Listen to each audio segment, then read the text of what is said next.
قبول عریضه مشتریان چگونه صورت میگیرد؟ یعنی یک شهروند پایتخت یا ساکن پایتخت برای در منزلش مشکل پیدا شود باید چگونه به شما مراجعت کنند؟ بله، ما بسیار سامانه‌ها داریم. فیسبوک، کانتکت، خودی سایت www.mardikor.tg. اما چند راه است. یکمش با رقم تلفن 55 23 23 میتوانند زنگ زنند زکاس کنند.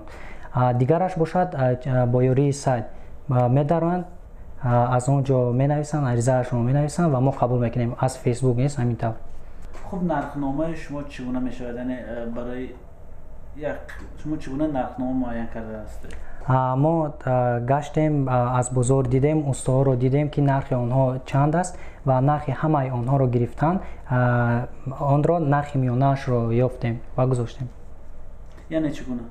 یعنی استوها رو میپرسیم که همین نرخ ساز کردنی چه گویم وانه چند پول است؟ یکی میگفت 80 سومون، دیگری میگفت 120 سومون و ما اینها رو آموختیم و نرخ همان چنده که شد همه آنها رو جمع کردیم و سومش را به همان چنده که بود تقسیم کردیم. یعنی نرخ میانه‌اش کوفیشنتش پیدا میشود. متخصصان شما از دیگر متخصصانی که مردم میروند از مردکار بازار میگیرند چی فرق دارند؟ مثلا شما کفالت میدهید یا اینکه نرخش فرق میکنه یا صفت کارشون چگونه است؟